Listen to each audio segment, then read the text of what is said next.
Yang terhormat Kepala Badan Kepegawaian Daerah Provinsi Papua Tengah, yang terhormat Kepala Biro Organisasi Tata Kelola Provinsi Papua Tengah, yang terhormat Kepala Pelayanan Terpadu Satu Pintu Provinsi Papua Tengah, yang kami hormati Kepala Bidang Dinas Kesehatan Provinsi Papua Tengah, para Kepala Seksi Dinas Kesehatan Provinsi Papua Tengah. Selamat pagi Bapak Ibu para peserta yang kami hormati. Selamat datang dalam acara workshop Sistem Informasi Sumber Daya Manusia, Kesehatan dan Perencanaan Kebutuhan Tenaga Kesehatan bertempat di Hotel Mahapira pada hari ini Kamis 8 Agustus 2024. Puji syukur kepada Tuhan Yang Maha Esa karena hanya atas izinnya pada hari ini kita dapat hadir di tempat ini untuk mengikuti kegiatan workshop pengelola sistem informasi sumber daya manusia, kesehatan dan perencanaan kebutuhan tenaga kesehatan. Sebelum memulai acara, izinkan saya untuk membacakan susunan acara workshop pengelola SISDMK dan Rembut. Yang pertama, pembukaan yang kita sudah lewati. Kedua, doa. Ketiga, menyanyikan lagu kebangsaan Indonesia Raya dan dilanjutkan dengan lagu Tanah Papua.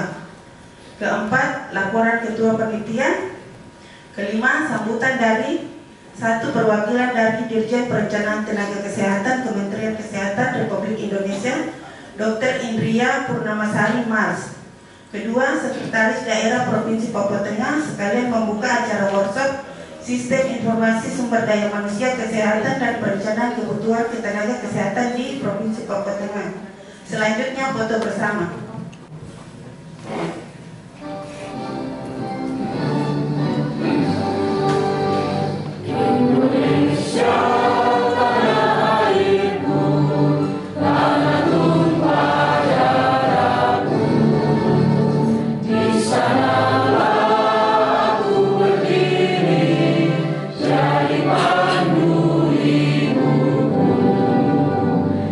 Indonesia, bangsa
bidang Yankes dan Sumber Daya Kesehatan.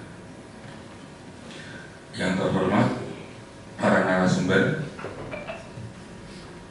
dari Kementerian Kesehatan dan juga dari Biro Organisasi, dari PTSP dan juga dari BKD Provinsi Papua Tengah. Yang saya kasihi semua peserta penanggung jawab program SDSDMK dan penanggung jawab program Rembut di wilayah Provinsi Papua Tengah. Sebagai umat yang percaya kepada Tuhan, patut pada pagi hari ini kami mengucap syukur kepada Tuhan karena kasih dan anugerah Tuhan, kami semua boleh hadir di tempat ini untuk mengikuti kegiatan workshop Sistem Informasi Sumber Daya Kesehatan dan Perencanaan Kebutuhan Tenaga Kesehatan tahun 2025.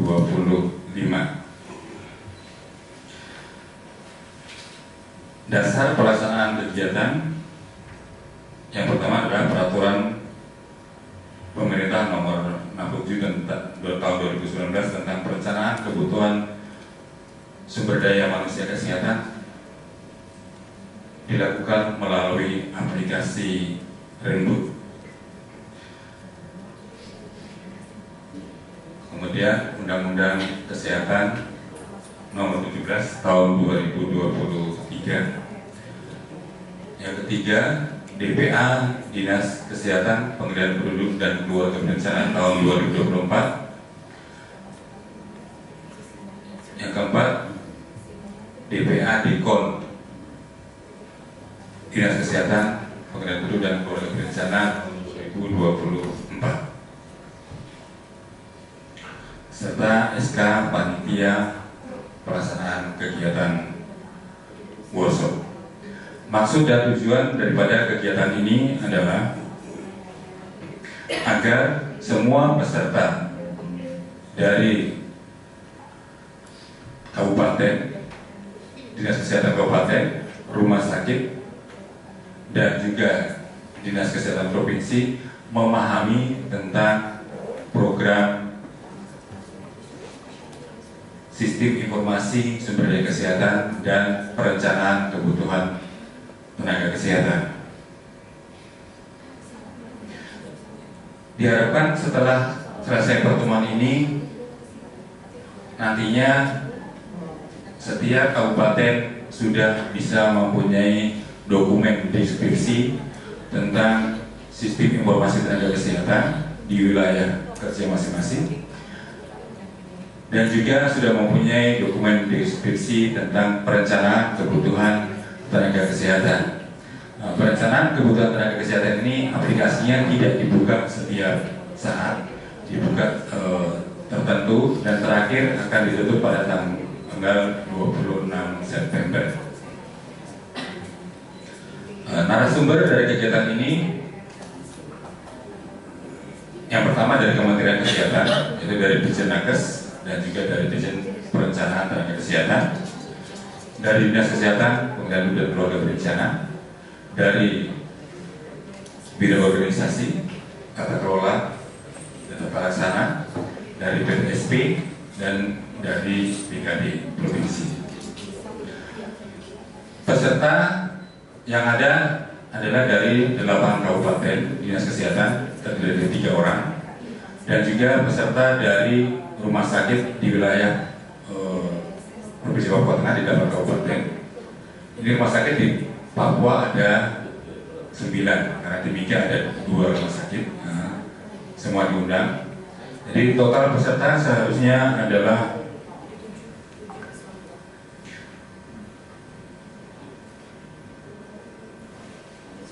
69 orang, tapi yang hadir pada saat ini adalah 59 orang. Jadi masih ada beberapa peserta yang tadi lapor ke kami masih dalam penerbangan, keseluruhan penerbangan dari kabupaten menuju ke tempat ini. Demikian laporan kegiatan pelaksanaan workshop sistem SDSDMK dan perencanaan kebutuhan tenaga kesehatan tahun 2025. Saya minta kepada Bapak Sekda Provinsi Papua Tengah untuk dapat memberikan arahan dan sekaligus membuka acara workshop sistem informasi sumber daya kesehatan dan perencanaan kebutuhan tenaga kesehatan tahun 2025. Sekian dan terima kasih.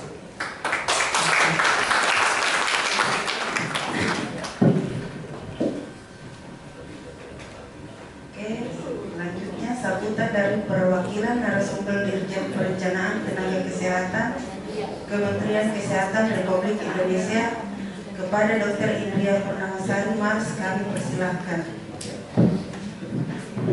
Izin Bapak Sekda, izin Bapak Ibu sekalian, terima kasih Ibu MC. Ya, Bismillahirrahmanirrahim. Yang terhormat Bapak Sekretaris Daerah Provinsi Papua Tengah, yang kami hormati Ibu dari Dinas Kesehatan Provinsi Papua Tengah, yang kami hormati Pak Markus selaku perwakilan dari Sekretariat Direktorat Jenderal Tenaga Kesehatan, yang kami hormati, cintai dan banggakan Pak Hadi, Bu Yudit dari SDMK Dinkes Provinsi Papua Tengah, dan juga tentunya yang luar biasa sekali pada pagi hari ini adalah Bapak dan Ibu semua, pengelola perencanaan kebutuhan dan sistem informasi data kesehatan tenaga kesehatan dari seluruh kabupaten kota di Provinsi Papua Tengah. Sungguh merupakan kehormatan, kebahagiaan dan kebanggaan bagi kami dari Direktorat Jenderal Tenaga Kesehatan, khususnya kami di Setdijenakes dan juga di Direktorat Perencanaan Tenaga Kesehatan, untuk bisa berhadir di sini di tengah-tengah Bapak Sekda dan juga Bapak Ibu semua dari Provinsi Papua Tengah. Tentunya tidak henti-hentinya kita mengucap syukur gitu ya, mengucap syukur kehadirat Allah Subhanahu wa taala, Tuhan yang Maha Kuasa, karena hanya atas berkat rahmat dan karunia-Nya kita bisa bertemu untuk bersilaturahmi sekaligus berdiskusi terkait dengan pencatatan data individu tenaga kesehatan di aplikasi Tentu Sehat SDMK dan juga perhitungan kebutuhan tenaga kesehatan di aplikasi Renbud yang dikembangkan oleh Kementerian Kesehatan. Izin Bapak Sekda, kami mengucapkan salam dulu kepada teman-teman semua. Assalamualaikum warahmatullahi wabarakatuh. Selamat pagi, salam sehat sejahtera bagi kita semua. Shalom. Om Swastiastu, Namo Buddhaya, dan salam kebajikan bagi kita semua. Izin Bapak Sekda, kami kemarin sudah berkesempatan untuk menyampaikan sedikit terkait dengan kebijakan perencanaan kebutuhan tenaga medis tenaga kesehatan. Sehubungan dengan saat ini kita sudah ada Undang-Undang Kesehatan yang baru Bapak, yaitu Undang-Undang Kesehatan Nomor 17 Tahun 2023, dan diiringi pula dengan Undang-Undang ASN Nomor 20 Tahun 2023 sebagai pengganti Undang-Undang ASN Nomor 5 Tahun 2014. Berduka dengan situasi yang ada di Mimika ya. Kemarin kebetulan saya pas di sana kemarin, kita mengadakan rapat dengan Pak Menko juga, Pak Pangkoga, Pak Pangdam, dan seluruh jajaran. Ada kondisi nakes di Mimika memang tidak diapa-apain, tapi ya pasti dari sisi psikologi sudah sangat terganggu.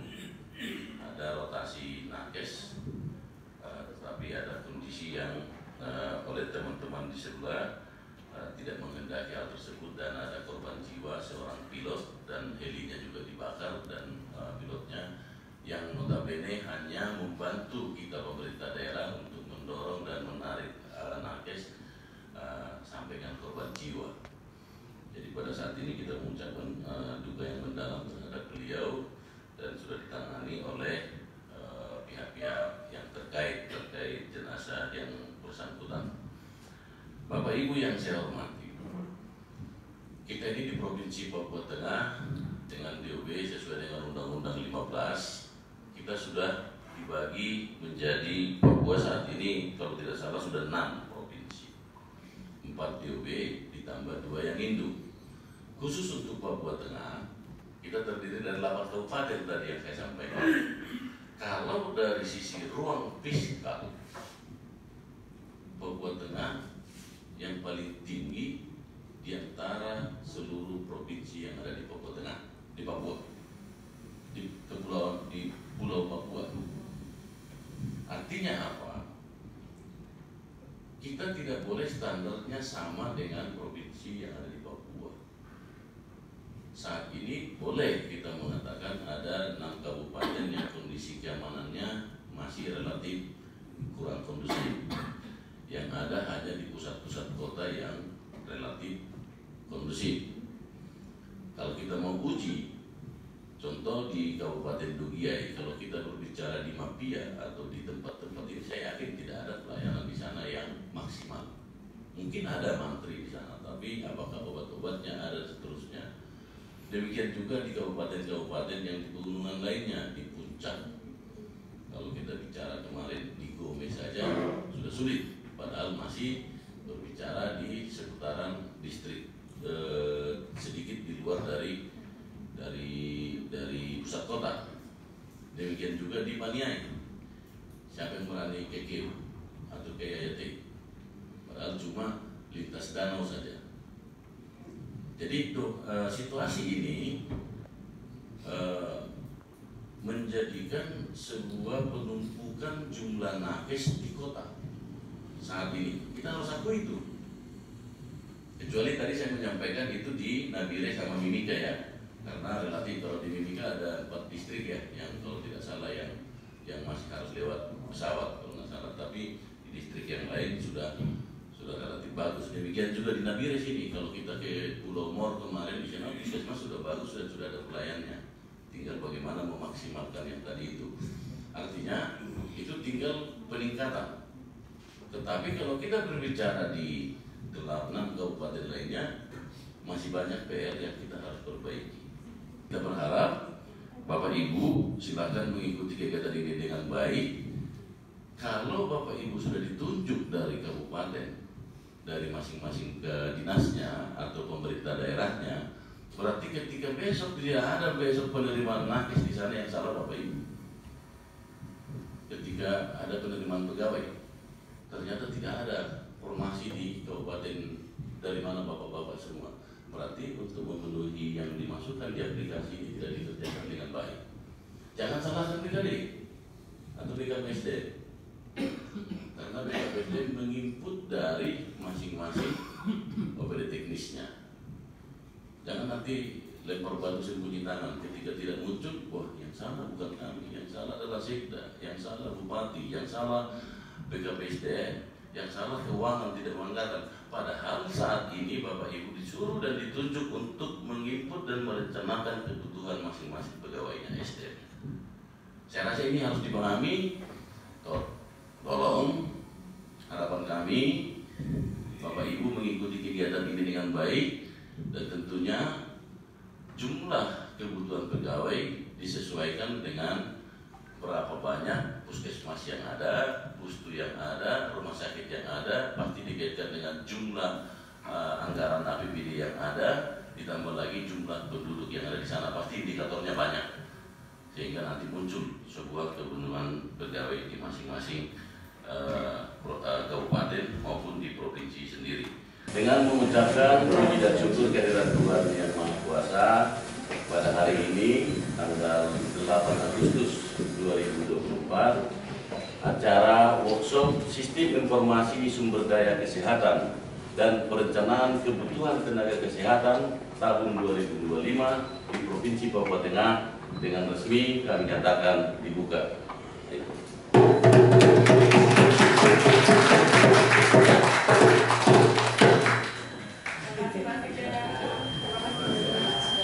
Ya, 1, 2, 3. Oke. Oke, satu lagi khusus yang rumah sakit saja. Oh, khusus Nanti rumah khusus sakit. dengan dinas ya. Khusus tenaga rumah sakit yang datang. Terkait kejadian yang di Mimika itu berkaitan juga dengan pelayanan kesehatan, di mana di Kabupaten Mimika itu ada program untuk pelayanan kesehatan di daerah terisolir, terluar dan tertinggal. Ada program kerja yang dilakukan oleh pemerintah Kabupaten Mimika bahwa nakes itu sekali sebulan dan diadakan pergantian, gitu. Pergantian nakes sekali sebulan di salah satu puskesmas yang tadi 3T-nya itu. Terus di dalam kerjasamanya pemerintah Kabupaten Mimika melalui Dinas Kesehatan bekerjasama dengan salah satu maskapai heli yang selalu mendistribusi baik personil maupun peralatan perobatan. Kemarin kurang lebih 2 hari yang lalu ya, Senin, satu orang pilot dari maskapai heli itu ditembak oleh OTK lah kita sampaikan ya, OTK sudah dikenal dan meninggal dunia. Artinya apa? Kita dari Provinsi Papua Tengah yang salah satunya wilayahnya adalah Kabupaten Mimika, kita sangat prihatin dan mengutuk keras situasi yang terjadi di sana, karena yang dilaksanakan di sana itu adalah pelayanan kemanusiaan dan pemerintah daerah Mimika melalui Dinas Kesehatan telah berusaha payah untuk bekerja sama dengan pihak penerbangan tertentu mau melakukan pelayanan terkait distribusi nakes baik personil maupun perobatan. Jadi kami sangat prihatin dan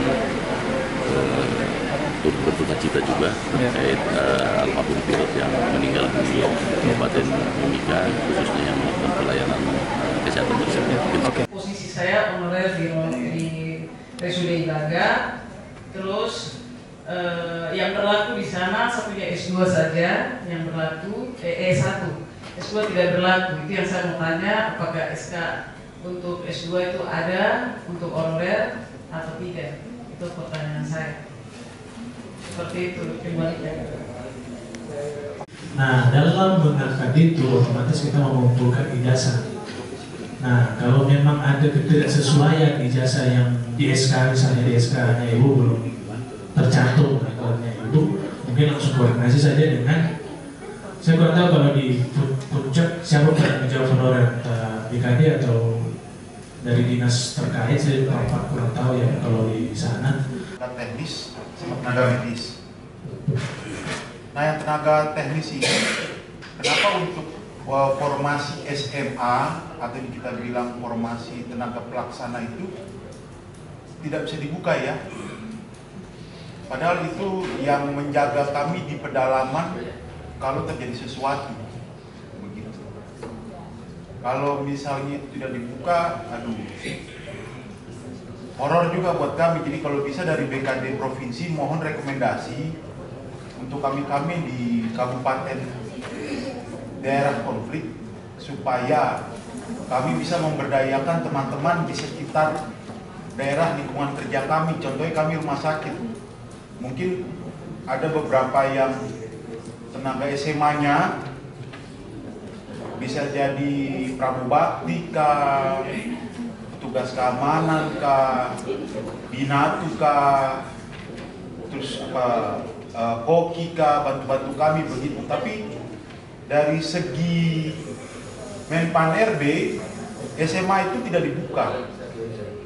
Nah, apalagi kalau kita mau ngomong SMP dan SD. Nah, itu. Karena kan kami juga butuh faktor keamanan. Memang ada arahannya dari Menpan RB disuruh offsourcing. Nah, sekarang kami mau offsourcing dari mana? Kalau mau bilang offsourcing, ya kembali lagi mohon bikin rekomendasi untuk para sekda, terutama yang daerah konflik. Kalau memang kebutuhan tenaga teknis bagi kami yang kurang ini, terutama untuk menjaga keamanan kami, edaran untuk bikin outsourcing daerah atau BUMD supaya tenaga teknis ini kami aman. Jujur saja tenaga teknis ini paling penting buat kami juga, keamanan. Intan Jaya, Ilaga, Dogiai, Deyai, Mulia, nah itu kami butuh sekali itu tenaga teknis supaya menjaga kami, terutama yang Wabanti juga mungkin untuk jaga kami yang punya ini nih tempat kerja. Alasannya pasti begitu, selalu begitu tenaga teknis. Tapi jawaban Menpan RB, apalagi awal tahun ini kemarin kami sempat ketemu Menpan RB, outsourcing waktu perubahan nomenklatur itu. Nah, itu suruh outsourcing. Ya kalau memang outsourcing, Ya tolonglah, kalau nggak rekomendasi untuk Kemenpan RB, rekomendasi ke Sekda gitu. Supaya teman-teman teknis ini aman kami. Terima kasih, itu aja. Kali hal seperti itu. Nah, terkait dengan pernyataan pertanyaan Bapak tadi terkait dengan kenapa tenaga teknis SMA nggak dibuka, itu sebenarnya dibuka Pak, dibuka oleh Kemenpan. Cuma memang kalau di segi nakes nggak ada, nggak akan mungkin masuk di nakes karena memang tenaga kayak pengaman begitu itu masuknya di Pol PP, masuknya di Transtip, perusahaan Transtip. Nah, solusi seperti itu kalau kami ya Pak, kalau Provinsi Papua Tengah kami sudah ambil solusi untuk seperti itu. Kami sudah pikir sih Pak, tempat kami ya bisa dibilang aman Pak. Tapi kami ambil solusi untuk penugasan Pol PP. Nah, kalau memang dari kabupaten tidak bisa, itu bisa SMA Pak kalau Pol PP. Nah, kalau memang terkait dengan jabatan-jabatan yang di rumah sakit yang belum bisa, karena yang dari Kemenpan sudah mengeluarkan keputusan itu udah nggak bisa kita gugat lagi Pak, nggak bisa kita mengajukan untuk, kecuali ada usulan dari kabupaten membuat jabatan baru.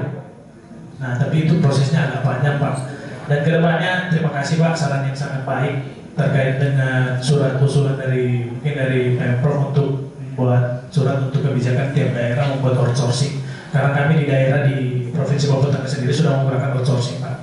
Jadi segera kami koordinasi dengan pimpinan dan saya percaya pimpinan akan setuju Pak terkait dengan solusi ini untuk membuat tenaga-tenaga outsourcing di daerah. Dan mungkin solusi kedepannya mungkin di sisi pengamanan ya, kami juga ini merupakan hal yang sangat riskan di daerah khususnya pedalaman. Kami harap untuk intens koordinasi saja dengan pimpinan yang ada terkait dengan memang pengalaman saya memang di pedalaman tiap hari pasti ada orang yang menghadap. Kami nggak bisa buka pelayanan karena ya maaf di palang di ini.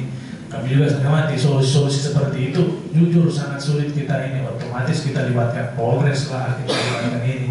Nah, hal ini yang perlu kita antisipasi bersama. Jadi kalau memang ini kita rencanakan saja, kalau memang di nakes itu tidak ada tenaga keuangan, kita usulkan ke biro organisasi, kita usulkan ke BKD untuk diinput. Tapi kalau bisa ditempatkan unit organisasinya di RSUD atau di Dinas Kesehatan itu sangat bisa Pak. Rekomendasi dari OPD, dari organisasi sudah tidak berlaku lagi. Dalam kasus kami ini ada satu organisasi yang masih ingin semua anaknya atau profesi itu dihandle oleh organisasi tersebut. Untuk solusinya seperti apa? Karena dari Dinas Kesehatan sudah menyurat ke bagian dirjennya, cuma belum mendapat arahan lebih lanjut. Kemudian kedua itu terkait dengan SIP kami yang tenaga TPMD, praktek mandiri dokter dan dokter gigi. Nah, dari RPTSP tidak mengeluarkan SIP yang berbunyi dokter gigi itu melakukan prakteknya, karena kita ketahui kalau bunyinya praktek mandiri mempunyai bangunan sendiri dan lain-lain Pak, berarti ada pengurusan yang lain-lain. Yang saya ingin tanyakan, adakah kebijakan karena untuk SIP itu kami ada akun di SDMK yang memang dibuatkan akun TPMD dan itu wajib teregistrasi pada Yankes. Mohon izin yang ditanyakan, apakah mereka ini wajib memiliki SIP dengan bunyi TPMD itu? Seperti itu, karena yang keluar itu adalah mereka yang SIP apotik. Jadi saat ini yang keluar adalah SIP apotik dengan pengajuan TPMD. Jadi di akun yang kami bikin adalah nomor SIP apotik tersebut. Sudah pengajuan ke TPMD tapi memang belum dapat jawaban. Karena di Undang-Undang 17 ini ya, ketika dipersyaratkan hanya STR dan surat keterangan dari tempat praktek, sudah itu saja. Cuma kan di sini kan ada permintaan, ya, seperti Google kan kebijakan seperti itu mungkin dari Dinas Kesehatan ingin memantau langsung agar lebih mudah dalam pemantauannya kan. Nah, mereka minta agar mereka membuatkan rekomendasi. Kami selama pengguna layanan ini tidak merasa keberatan dan tujuannya juga memang bagus, kami dari PTSP welcome dan masalah. Tapi seharusnya memang tidak perlu karena secara aturannya sudah jelas seperti itu. Jadi kami di PTSP itu mengikuti, kami sempat diskusi kira-kira bagaimana. Kami itu ibaratnya kami tidak ingin izin itu jadi berbelit-belit. Kalau bisa mudah, ya mudah saja sudah. Seperti itu, tapi tetap terawasi. Nah itu. Jadi saya sudah sempat bicara juga sama teman yang dari teknis kesehatan. Sebelum kenapa masih harus pakai rekomendasi, ya Pak? Karena ini dari dinas maunya supaya lebih mudah diawasi seperti itu. Nah ketika mereka membuat rekomendasi kan data mereka juga ada, data-data pemohon ini SIP kan otomatis ada dokumen juga mereka. Jadi mereka tahu ketika mereka melakukan pengawasan dari OPD melakukan pengawasan, mereka bisa mudah seperti itu. Terus untuk pertanyaan kedua, mohon maaf Ibu, ini saya nggak bisa jawab ini Bu, karena kebetulan apa yang Ibu sebutkan itu kayaknya belum kami jalankan. Dan kami akui memang Timika lebih update kita di sini. Di sini kami masih ada kendala-kendala terkait SDM-nya, tapi nanti mungkin pertanyaan Ibu nanti saya simpan, mohon maaf Bu ya. Nanti saya coba diskusikan sama teman-teman yang dari kesehatan seperti apa, seperti itu. Terima kasih Bu ya. Hasil daripada pertemuan workshop sistem informasi tenaga kesehatan dan perencanaan kebutuhan tenaga kesehatan tahun 2025 yang hasilnya diharapkan kepada seluruh peserta yang telah mengikuti kegiatan ini dapat mengupdate data tenaga kesehatannya di wilayah kerja masing-masing di aplikasi Satu Sehat SI SDMK. Dan setelah diupdate datanya, kemudian data itu bisa ditarik, kemudian dibuatkan dokumen deskripsi keberadaan tenaga kesehatan di wilayah kerja masing-masing. Karena dengan adanya data itu, kita bisa melihat sebaran jenis tenaga yang ada di wilayah Provinsi Papua Tengah yang terbagi di dalam 8 kabupaten. Kemudian untuk perencanaan kebutuhan tenaga SDM, di sini diharapkan setelah selesai kegiatan ini, semua peserta sudah bisa membuat perencanaan kebutuhan tenaga kesehatannya di wilayah kerja masing-masing, di puskesmas, dinas, dan juga di rumah sakit, untuk melihat kebutuhan sesuai dengan analisa beban kerja, supaya analisa beban kerja itu bisa dibuat untuk perencanaan buat para pimpinan mengambil kebijakan untuk program pemenuhan kebutuhan tenaga kesehatan yang ada di wilayah kerja masing-masing. Nah, itu gambaran daripada kegiatan pertemuan ini.